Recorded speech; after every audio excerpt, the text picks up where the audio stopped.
Hi guys! Welcome back sa aking channel. It's a Monday na sad karon guys. And naisipan ko mag-vlog because alis kami ni Daddy.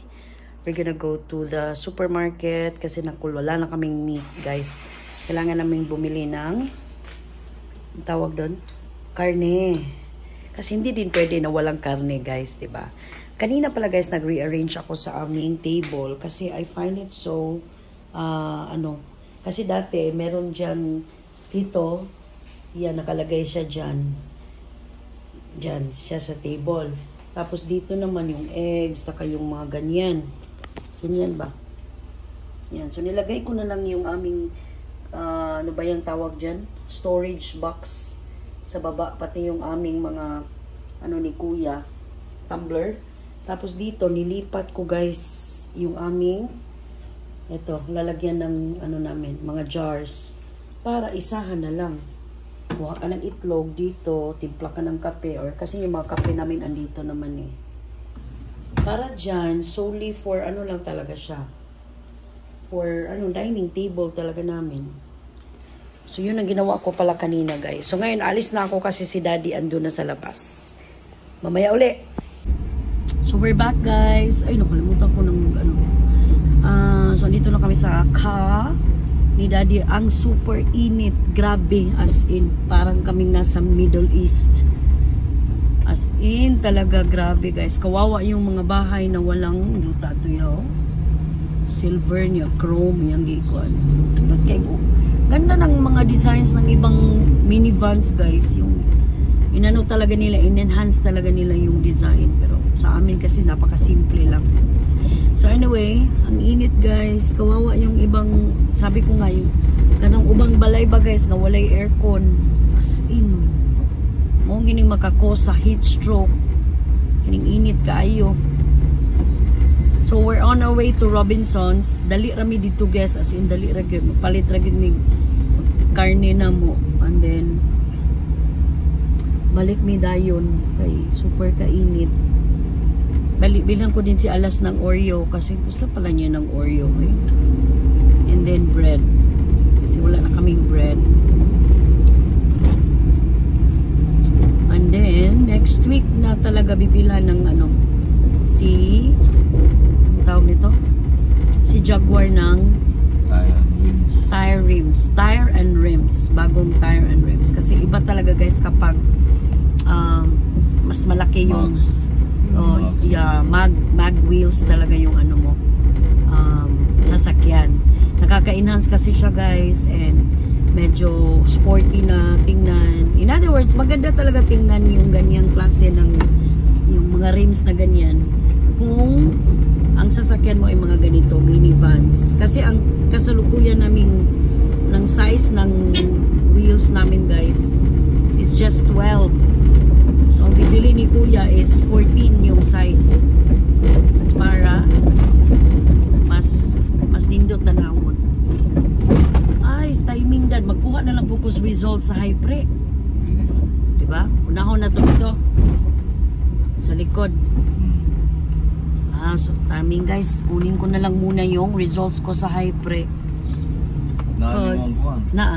Cause I need to send the results to HR namin kasi tapos na nga ako mag diba, mag APE, so at least may time ako today.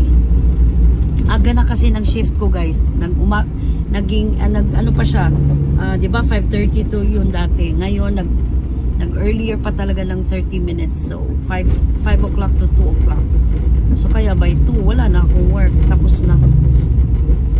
Mainam din yung ganun guys. Ang sa akin na lang talaga, yung kalaban mo lang is paano ka gumising ng wee hours in the morning. Buti na lang kanina naggumising ako around 5 kasi nakapag ko ng alarm ko kasi guys 5:05, pero nagising ako 5:11 or 5:14. Ang problema, hindi ako naka-clock in. 7 plus ko na notice na hindi pa pala ako nakakapag-clock in. So, ngayon, hindi ako makapag-log out sa computer ko, guys, hanggang hindi po ma-finish yung 8 hours.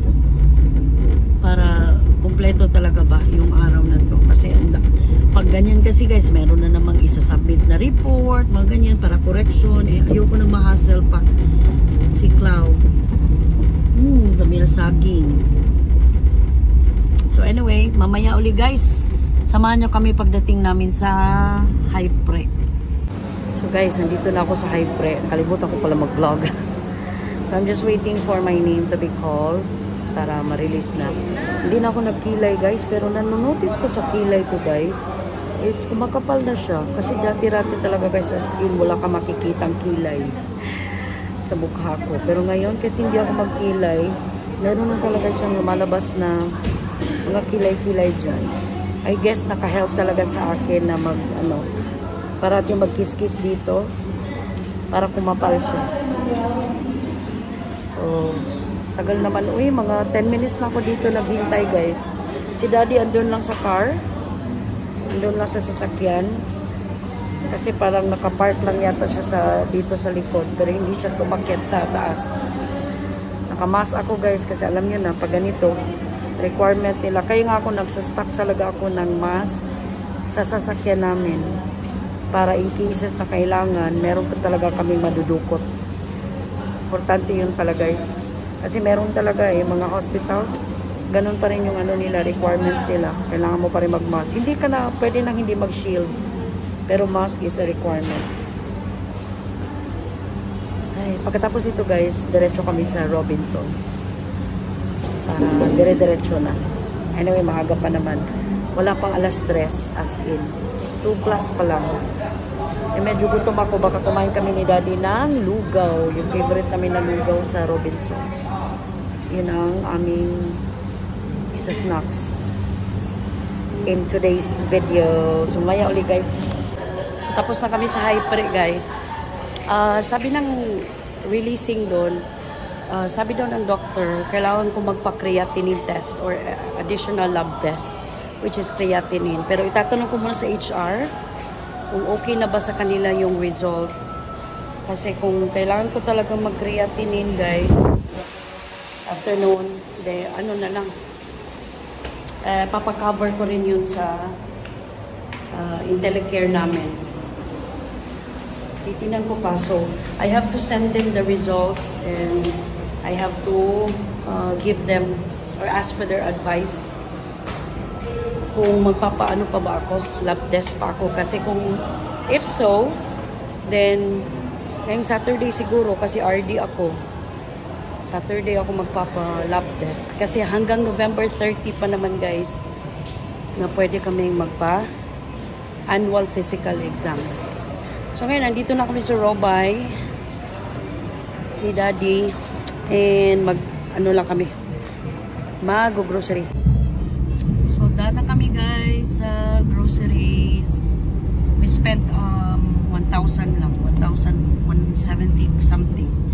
Kasi we bought some meat lang. Tapos I bought a dozen of eggs.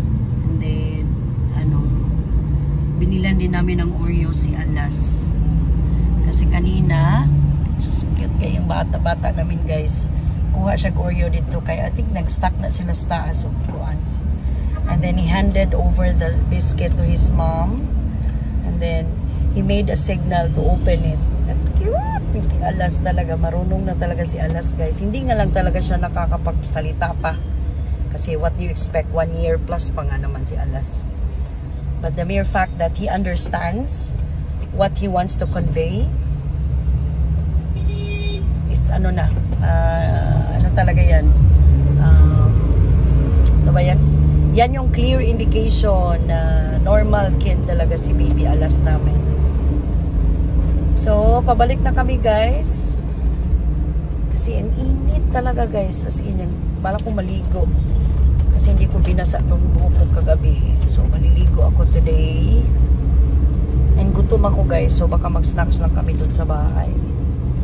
Huwag na lang dun para wala ng gastos. Oh!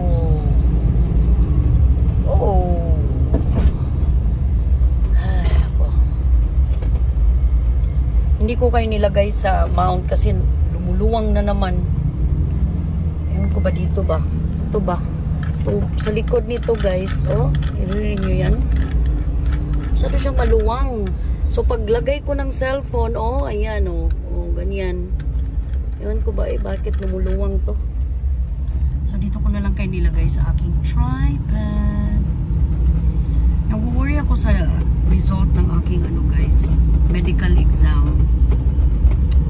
Bakit kaya niya ako pinapag-lab test pa ng creatinine? Sana pag sinabi ng HR na tama na lang to, hindi na ako magpapakreatinine. Pero anyway, it's libre naman din kasi guys, covered din. And sana wala lang talagang But I'm sure wala because hindi naman ako mahilig sa basta, yun na lang muna. Sana walang problema. Pero urinalysis ko, lahat okay naman. CBC, especially my platelet, 350 yata yung platelet ko.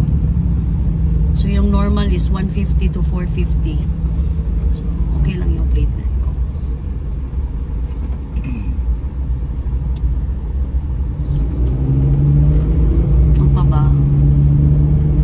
Ano pa ba ang ganap namin? Wala na. Kasi it's a Monday guys, medyo pagod ang mga tao. Si Butchoy nasa work na rin. Si Kuya natutulong. And then si Kiang Kiang, I'm sure nasa bahay na yun ngayon. Kasi maaga yun. 2:30 yata yung off din ni Kian. So manunood lang kami guys ni Daddy ng panonoodin natin? Abot lagay. Ay, abot lagay, hindi pala. Abot kamay. Kasi yun naman talaga. Tapos, pagkatapos ng abot kamay, magandang dilagda. Saon yun ang among mga guys. Kasi kahit hindi marunong mag-act si Herlyn Bautista. Sino siya? Herlyn tawag, Budol. Si Budol ba yung babaeng yan? Maganda kasi yung plotting ng story guys. Napaka-importante sa isang teleserye yung plotting ng story. Kasi kung tsaka yung storyline nyo, ay kahit na magagaling pa yung mga artista ninyo. Like nung napanood ko kagabi sa Netflix ba, yung dating movie ni sino ba yun Sherry Hill. So na mayapang Sherry Hill. Ang title is basta merong te sa simula ng title. Tingnan nyo yan guys sa Netflix. T. Diara ba yun? Kalimutan ko na tuloy. So kagabi ko yung napanood. Guys, mula simula hanggang sa nahuman na lang ko guys. Wala ko naintindihan. Bakit niya pinatay yung mama niya? Pinatay niya si Sherry Hill. Ay nako. Yung mga ganyang story ba, yung like nag-waste ka ng time na mapanood yun kasi nga naku-curious ka, bakit ganon, ba't ganyan. Tapos ang ending lang pala ng story is wala man lang clear na explanation, ba't ganon, diba? So yun ang mga sinasabi kong walang kasense na mga movies or mga teleserye. Pero so far dito kasi sa Abot Kamay din, ang comment din namin dito guys is para na rin siyang ang probinsyano. Paikot-ikot lang talaga yung story niya. And gusto na rin naming matapos yun ba? Kasi nga, ang tagal na yun. Nag 1 year na yata yun. Yeah, 1 year mahigit na yung Abot Kamay. Tapos hindi pa rin pala tapos. Hindi pa talaga nakukulong si Moira. Yung mga ganong bagay. So, I'll end my vlog for today guys. Kasi pagdating naman namin, wala naman akong gagawin. Manonood lang. And magpapahinga. Kasi nga, ang aga kong gumising kanina. And medyo bugto yung mata ko, medyo maga kasi nga walang tulog. Pero maaga man ako natulog kagabi. Mga around 8 siguro ko or 9 ako natulog kagabi. And then gumising ako ng 5. So that's around pa rin 10, 11, 12, 1, 2, 3, 4, 5. 8 hours pa rin ako nakapagpahinga. Pero inaantok pa rin ako guys. I don't know. So yun lang. Yun lang guys ang aking vlog for today. I'll see you guys again na naman. Baka mag-vlog na naman ako bukas or tinangang natin. And meron akong bagong commenter guys. Si Ma'am Momshi TV 7896. Yan yung ano niya, 7866. Lalagay ko dito guys yung ano niya, yung YouTube channel niya.